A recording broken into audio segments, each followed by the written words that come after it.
Economic analyst at Metropolitan Holdings, Tshiamo Masike, speaks to us now about reaction to the latest GDP data. A very warm welcome to you, Tshiamo. Is this what the market had expected? Hello, Tumisang. Thank you for having me and good day to your viewers. Not at all. I think this very deep decrease in the growth to negative 0.3% is not what was expected.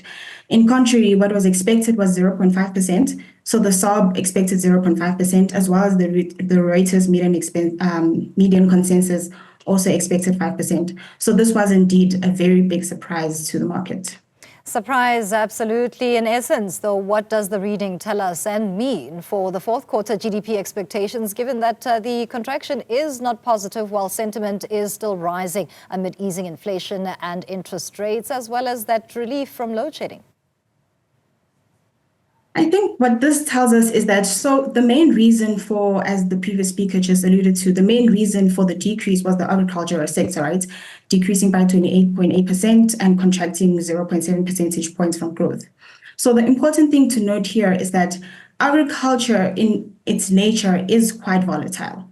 So while this is very bad news for the third quarter, we can possibly see a rebound in the fourth quarter, which might bode well for fourth quarter GDP, especially when we come to the expenditure side. So when we look at household consumption, although it moderated this quarter to 0.5% from 0.2% in the previous quarter, we do think that we can still get some stimulus from the two-part pension withdrawals, from interest rates cuts, from inflation. So we are still quite optimistic about growth in the fourth quarter, although this big drop in agriculture does necessitate some caution moving forward. You're quite correct. That caution is necessitated. And what's to be said about the large number of sectors, including agriculture, that performed poorly? What does it mean for jobs in South Africa?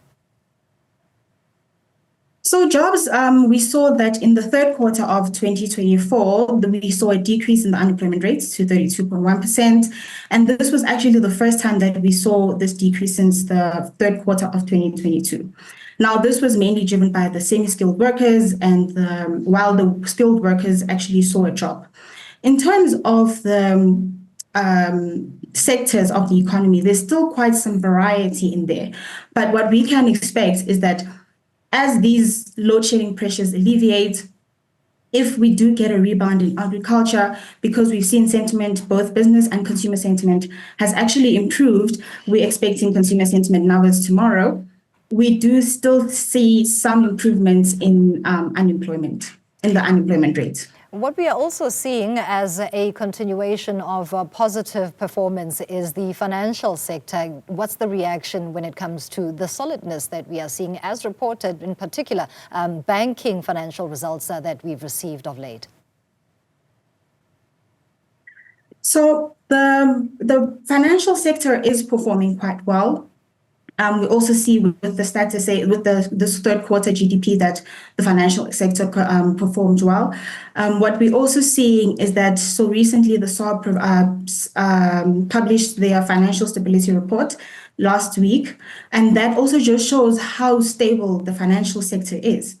So from that aspect, we're not expecting the financial sector to be in decline, and that is one of our big contributors to GDP.